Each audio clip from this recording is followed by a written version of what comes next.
Le 5 mars 2015, soit à peine un an après son élection, le tout jeune président du Conseil italien, Matteo Renzi, s'envole pour Moscou rencontrer le tsar de toutes les Russies.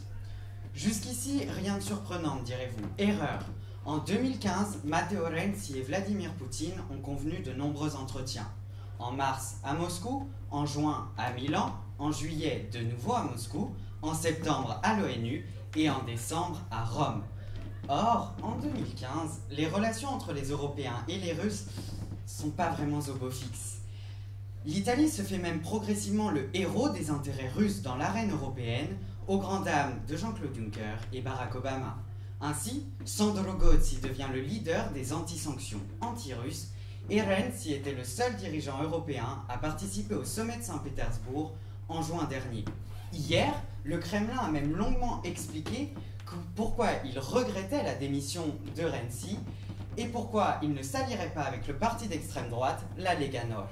Serait-ce une réconciliation des sœurs ennemies ? En effet, historiquement, la péninsule et l'État continent ne sont pas vraiment les meilleurs amis du monde. Catholiques et orthodoxes s'affrontent depuis des siècles, Renzi se réclame de centre-gauche, Poutine de centre-droit, ou encore l'Italie accueille sur son territoire la plus importante base américaine de l'OTAN en Méditerranée. Même la pérenne amitié entre Poutine et Berlusconi n'avait pas porté aussi haut l'entente entre le palais Chigi et le Kremlin. Or, je ne sais pas vous, mais moi ça m'interroge. Pourquoi deux États jusqu'alors en entente cordiale décident soudainement de resserrer leurs liens ? Pourquoi deux hommes aux convictions politiques de prime abord opposées développent-ils des politiques étrangères concomitantes ? Et surtout, cette tendance n'est-elle qu'éphémère ou repose-t-elle sur des éléments bien plus profonds ? En somme, Mauro Biani, dont vous avez la vignette derrière moi, était-il aveugle ou visionnaire ?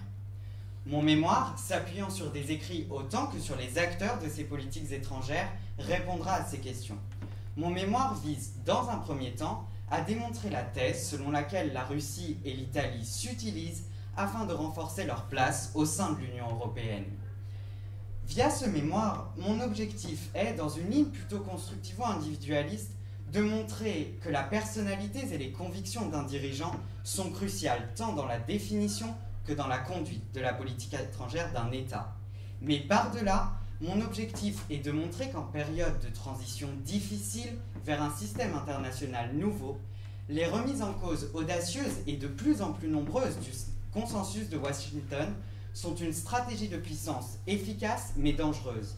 Car, conséquence ou coïncidence, Matteo Renzi s'invitait de plus en plus souvent dans le vieux couple franco-allemand. Merci.